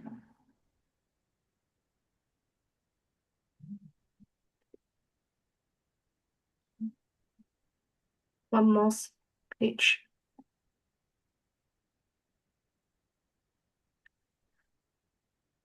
Okay, cool. Everyone, Thank you, Karen. Just a small tips for all of you. For those who are first time here, when you take a picture together here, right, you're planting a very beautiful seeds. First thing, you're planting cooperating seeds. Second thing, if you're doing sales or your leaders, right, you also want your effort to be recognized by your team members. So when you're on your camera, you're taking photo together, you're planting a very, very beautiful seeds. Okay, cool. So next time, whenever the teachers or the IT crews ask you to on your camera, right, please cooperate because you're planting good seeds. Okay, so I think we had a wonderful session, and we also have a lot of questions to both our teachers. Feel free to type the questions in the chat box. Okay, I will lead the Q&A. I am just facilitating. I'm not going to answer because they are oh, okay, I like Harry. Harry, you can unmute your mic. Okay, thank you. Thank you, everyone. So I want to ask, let's say if you have a subordinate that causing trouble in your office, in your team, and or other department, what will you do? That is the first. The second one is about what about your staff that doesn't want to learn or improve to himself or herself? What you gonna do? Because this will make your team to be stagnant, to be improving themselves also. This is two question. And the third one, I We forgot. go one by one Maybe first. next. Okay. We Okay. go two Thank you. questions first. Thank you. Okay, we go two questions first. We have plenty of time. Okay, maybe Teacher Ivy can take this question, and then if Teacher Gatling has anything to add on, Teacher Gatling can feel free to add on as well. Okay. Hi, Harry. Thank you for your question. I think your question will be very legit for anyone who is leading a team. I'm sure all of us face problematic colleagues or problematic team members. So for your first question, right, if you have like team members that's causing trouble, so it's actually creating chaos in the team, and how should we manage it? Okay, of course, there's always two levels. I believe you also learn about the system, right? Correct, Harry? Yeah. So there's two levels of looking at. Of course, on the surface, first of all, we have to take a look how severe is the damage this person is causing. Because if the damage is severe, then obviously we have to take immediate action. Like, for example, do you need to talk to this person to understand why this person is causing all this trouble? Is there anything that he or she is not happy with the team? That's why he's causing all this trouble, or is there anything is not happy with the management? I guess this have to be done immediately if the trouble is very severe. Then on the deeper level, in terms of the seed level, then because I think all of you here know about the pen thing, and I think just now Teacher Gatling also shared his coach saying you are responsible for your bosses. So if we see colleagues that's causing trouble, then they're also trying to tell us that, oh, okay, maybe I have also causes other people some trouble before. It may not be at work. It may be in some other aspect of our life, maybe during school days, or maybe even at home, or even when we were young, we caused trouble to our parents. So all these things will come back to us, because Teacher Gatling also shared, right? Our environment is an echo of our action, right? So whatever we see that's happening in our environment is an echo telling us, aha, time is up, it's coming back. I start to feel the impact. So you probably have to think a little bit deeper, like all this trouble that you have, how do you feel exactly? Because when you say, oh, they're causing me trouble, there must be some feelings inside you, emotion inside. So you may have to ask yourself a little bit deeper, what exactly do I feel? For instance, maybe if this thing happened to my team, I see my team is causing me a lot of problem, or giving me so many conflicts to manage. My first thing that come to my mind is, how come this colleague is so maybe irresponsible? Because of his irresponsibility, is causing a lot of trouble. So my first thing that comes to mind is irresponsibility. So the thing that I need to target, that I need to work on myself, is probably, okay, I probably must somehow, in some way, somewhere in my life, I have also give people trouble by being irresponsible, causing other people more trouble by being irresponsible. So I need to work on it by stop being irresponsible. So I start to be responsible in what I say, be responsible in how I act, and be responsible of my thoughts too. And I also need to stop also blaming these people for being responsible. We work on ourselves first. This is the deeper level. But on the surface level, you still have to do something about it, because you can't afford to have this person creating chaos in the team. So you still need to do something to stop it first, temporarily, interim. Whereas at the same time, you start to work on your deeper level. So this is also applicable to the second question of I'm willing to learn. Because as a leader, we also need to know what exactly do they need. And if we mention, or we see colleagues as unwilling to learn, is it because this is not what they want? If this is not what they want, then no matter how hard we try, they will never want to learn. But if we can put in a little bit of effort to find out exactly what inspires them, what motivates them, what makes them interested, then the story may change. Maybe this person will automatically come after, Harry, please, I want to learn this. Please put me inside this role. I want to do this. So I think this is also one important aspect of leader, by having the care and concern and be aware of what our team wants, what they want, what they're really interested in.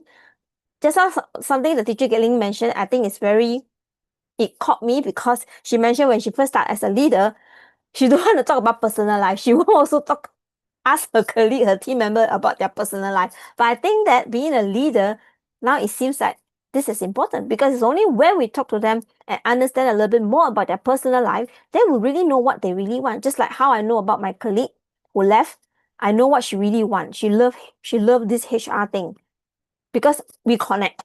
That's why I know. And I want to help her. So this is one thing. So, and the deeper one is similar. If you see someone not willing to learn, probably it's ourselves, it's a mirror of ourselves. I probably have that same type of mindset too. When my boss asks me to do something, or I'm so used to one way of doing a report, let's say. Suddenly my boss say, Ivy, I want you to chunk out this report, but I don't want you to use your typical Excel and calculate formula. I want you to do AI. Oh, nightmare. I never used AI before. I don't know how to prompt my AI. I don't know how to give prompt to do what report. I'm clueless. And I have this rejection in me. I said, no, I'm not going to use this. It's not reliable. I still trust my old Excel formula. Okay, I will go and Google search all these formula and then I'll key in all my formula. I will ask my Excel expert.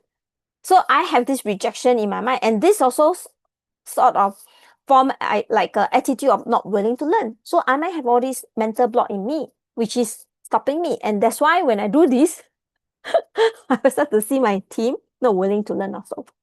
Yeah, that's my little sharing. And maybe Teacher Galen, you can add on more to give more in-depth answer to Harry. I think I just want to add is that when you have a staff-based problem, like Ivy say, the fact is that you do have a problem that you have to deal with. So you cannot just by saying that, oh, this is my seat, and then I go and plant it and I avoid dealing with the problem. This is something to be real. The seed is ripened and you really have a problematic stuff and you have to deal with the situation. So if you have to deal with it, you have to talk to it. But of course, you understand it's coming from you. Then at the same time, you won't react to the situation, but you think about how should I handle this. At the same time, I plant the seed so that I don't have to deal with this situation in the future. But when the seed is ripened, like the tree is already grow up from the seed, you cannot push it back to the seed. So you have to deal with the situation. It is real, it is there. So this is something we have to avoid falling into the other extreme. Oh, everything is coming from me and therefore I don't have to deal. No, you still have to deal, like Ivy said. Okay, so it's the facts. And yeah, it's a situation. I think the main thing is that once we understand it is coming from me, then the way how we look at the problem is different. Then we look for solution. I can say when I'm doing during with the COVID, when we have to give the protocol briefing to the people, we have people who just walk in like nobody business. They just don't bother about you. You are doing the briefing, they come in late, they bring a plate of noodle and just walk past you, and they just feel that you are transparent. At that time, because I know the state, so I didn't scold or I didn't get upset. I just say, please sit and listen. Okay. And later we deal with the situation.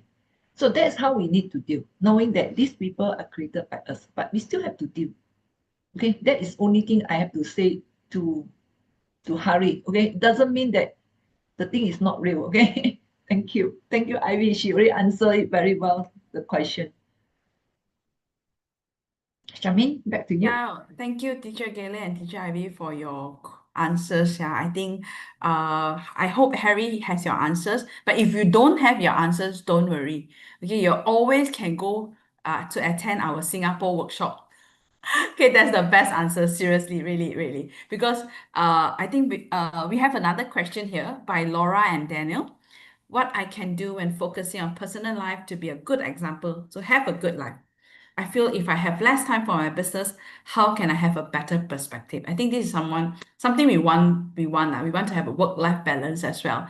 So maybe Teacher Ivy or Teacher Galen, I think Teacher Ivy can resonate because she is still working and Teacher Galen has retired. This is much better to be answered by Teacher Ivy. Thank you for Charmaine. And Charmaine brought up a very good point about the emptiness of time. I like to think of, because when I saw this question posted by Laura and Daniel, it reminds me of, I have asked similar question before myself. And then what my teacher asked me back is, Are you sure by focusing on having a good health, you have less time for your work? Have you seen people, wow, go for exercise, go for retreat, volunteer, and they still have plenty of time to focus on their business and work, and then go for courses, So then I asked myself, yeah, indeed, I see quite a few of my friends, whether they are in the system or they are not. I do see them, having a very good life, have time for exercises, have time retreat, and then they still manage their business, they still manage their team very well, and they even have time to go tour. And then when they go tour, it's not just a few days, it's like for 2 weeks. I was thinking, where you get so much leave, where does your annual leave come from? Because I'm a 9 to 5 work executive, right? Yeah. So I guess first of all, we probably have to break the misconception of by focusing, a good personal life, by giving myself good health, I may have less time for my business. But on the contrary, I think it's the opposite. Because if we think of it this way, like just now teacher Gilly talked something about, last time we think that, when you have promotion and pay rise in exchange, you're using health in exchange for it. But then we realized this is not true, because what we learned in automatic leadership taught us likewise. We can have a very healthy, balanced life, but at the same time, we can still manage our team very well without at the cost sacrificing our health. So I would say, if we don't have the good health to begin with, we probably have no time for business, to take care of business. Why? Because when our body breaks down, we spend more time going to the hospital, taking medication, and doing whatever treatment that's needed. And this really took up so much of our time, and worst of all, it took up so much of our energy, we can't even think of our business. Do you think someone who is at a very poor state of mind with very poor health, can they still think, this month I need to hit my team sales? I need to recruit 10 more people to join my team. My report not done. My client is looking for me. My boss need me to work out this report. Do you think we can function, or I can think of how to use AI to run my report? No way. So I wasted more time rather than having more time for my business, because I spent time treating myself. And this time wasted is probably double, or it may be triple more than the time I really spend on having myself get a good health. And once my health is up, I can actually be more efficient and more productive at work. So on the contrary, it actually gives me more time. This is, of course, on the conventional side of it, on the surface. Okay. Then for the deeper side, then you probably may want to ask yourself a deeper question. Okay, why do I feel that by having a good personal life, like for example, better health, I feel that I have less time? Which part of it makes you feel that I have less time? So that is what we call like the main root cause that's giving you this type of perception that, if I spend time on personal life, I don't have time to manage my business. But we have already seen real examples from all the leaders, or for some of the teachers that we know them, they prove us wrong already. They have so much time. I don't know where their time comes from too, right? So we work on a deeper side. We probably ask ourselves this question: which part of it that make you feel that I have lesser time? Then that's probably the what we call the seed, or the cause that you need to work on it. But at the same time, we also must understand that, does more time running my business really come from I no need to have lesser personal life? We can ask ourselves the reverse, where does this time really come from? Then you probably have an answer. And then with the understanding of where things really comes from, then plus working on the things that we need to do to make sure we are healthy, that eventually you will also start to see your environment change, and you start to see, I seem to have more and more time. So I hope maybe I can invite Teacher Gailing also to add on to answer Laura and Daniel this question. I think it's a very, very good question, which most of us will have. Over to you, Teacher Gailing. I think Ivy has made a good answer about this question. So I think we don't have to have a diamond deal, okay? I think you can have both. That's the only thing I would say. You can have both. As long as you manage both of them, as long as you have the seed, you can have both. Okay. That is my short answer. I think Ivy have made it clear. Thank you. Thank you, Teacher Gatling. I have another questions. I think this will be our last questions because it's already 9:20. Yeah, I do not want to hold you guys too long. So the last question is, a manager without authority or title cannot easily perform his or her managerial roles and responsibility. But what about leader? You think someone without authority or title can lead people effectively, and why? So I think these questions very correlate with what Teacher Gatling has shared. Maybe I will pass this to Teacher Gatling. Wow, that's a great question. Okay. I think there's a difference between manager and leader. To manage, you need a position. Otherwise, you can't manage it because you need a formal responsibility. But a leader, as Ivy just now shared, when we learn leadership in automatic leadership, we say a leader is someone who brings people to a better place. Now, if we look back, who are the people bring us to a better place? Do they necessarily have title? They might be teachers, we don't have title. They might be our friend. Like for my case, my coach Andrew, he doesn't have a title in my organization, and he's a coach. He brings me to a better place. So I would say, yeah, parents doesn't have a title, okay, but they bring us to a better place, and we can see many people in life that we can see people who influence us doesn't necessarily have title, but what makes them a leader is the trust. Okay, it's the trust we have with the leader. That's what makes us want to follow them. Nobody will force us to follow someone unless we have the trust. So I think there's a difference between manager and leader. So yeah, for my perspective, I would think a leader can lead without authority, without position. So Ivy, you have anything to add on?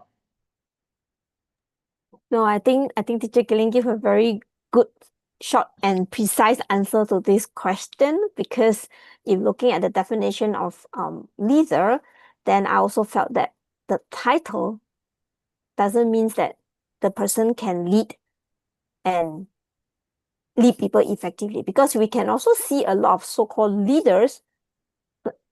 They have title, but people don't choose to follow them. Or even some common scenario we probably can see in workplace. Sometimes you see the top management. I think someone shared similar story. I think it's Mr. Choi or something like that. Someone top management, people don't talk to the management, but they talk to maybe the supervisor or a senior colleague whom they trust more, because they think that this senior colleague will really do something for them and really understand them. But the top management, most of the time we will have this perception of top management, they only sit at the top. They only sit at the top. They don't go down, they don't come down to our level and work together with us and talk to us. They only see the top. Yeah, there's a top management. Okay. So with this thing, it's common, right? We can all see this in workplace and corporate. So that's why I also share the same sentiment. Like, no, doesn't mean that someone with a title can lead better and lead more effectively. Yeah. Thank you. Back to you, Charmaine. Thank you to Teacher Ivy and Teacher Gatling. I think this is really true lah. Sometimes outside, right, there are people who do not have any title, but they still lead us. They give us a lot of care, responsibility, that they show us to want to help us to become better and better. Yep. So thank you for this question, because we all learn from questions. Yeah, I think before we end, this is something very important. Everything the teachers have shared, right? It's just a glimpse. I would say it's just 5 to 10, not even 5% of what is going to be taught by Gershie Michael personally in Singapore. Okay, because this is an enhanced version of automatic leadership. I personally have attended, and I know that this is going to be an upgraded version. Okay, Teacher Gatling has attended, Mr. Choi has attended. We all know that each time, even without writing up, is an upgrade version, right? We know Gershie Michael always give extra things to us. Yeah, I think this session will be in July. 3rd to 5th of July in Singapore. So if you want to attend, whether is it offline, online, you please refer back to your friends who have invited you today or any DCI organizers that you know and you can get connected with. I think before I end this session, right? Before I end this, I think Teacher Gayleen mentioned about something. She said that what if I miss the 2017 session? What if I miss? I hope today, right, because of this question that she asked herself back then, you can ask yourself, what if I miss this 2026 session? When is going to be the next session learning by Gershie Michael? Gershie Michael don't always teach level 8. He will always have his new classes coming in. But if you're a person who are leading a team, you are in a corporate ladder, you want to be a better mother, and you want to be a better father, right? This is always for you. You have to learn directly from Gershie Michael because whatever sharing we have, these 20 sessions, right, it's just 5%. I would say maybe not even 5%. If you think this is so powerful, right? Gershie Michael's session is going to be even more powerful and you will definitely gain a lot. And if you think Singapore is too far, you can always go for the online course. Okay, and lastly, this is our page, our Diamond Cutter Institute and Sedona College International Facebook. You can always follow this Facebook page to get all the information for the 20 sessions of marathon, all the updated classes by Gershie Michael as well. Yeah, so really tonight, go and think about it. What if I miss this 2026 session? When will be my next session? And do I still want to lead my team tirelessly or do you want to lead your team effortlessly? Yeah, I think this is a questions that I want all of you to really think about and make a decision for yourself to change. Yeah, I think you also want to have a better life, better leading to your team. Yeah, I think that's all. So once again, thank you to our both teachers. And of course, we also want to thank you guys. Without you guys, we are not able to have this session as well. Thank you for your presence. And once again, before we leave, shower our teachers with love and diamonds for their sharing today. So thank you, everyone. And oh, sorry. No, cannot. Sunday, we have another amazing session because I keep saying there's 20 sessions, right? So every alternate day, we will have session. So you all better don't miss these sessions. Okay, this upcoming session, it will be on Sunday. I know it's a weekend, but then it will still be a very, very powerful session. We have teacher Xiao Yi leading the team with teachers Su Jing and Savina. Both of them, you can see business consultant, CEO coach. Okay, I hope you don't only come yourself.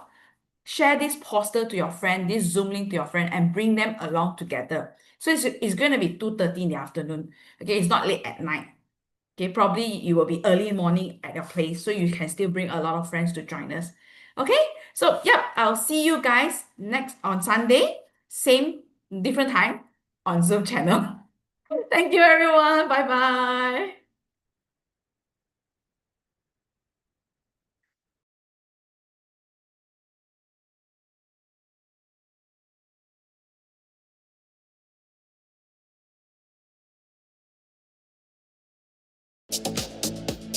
Standing free. If I need to walk alone tonight, you don't Thank you, call Xiaomi. you do as we Bye. walk in line. Bye bye. Two voices, one harmony, different notes, same melody. This is how forever starts with equal steps and hope.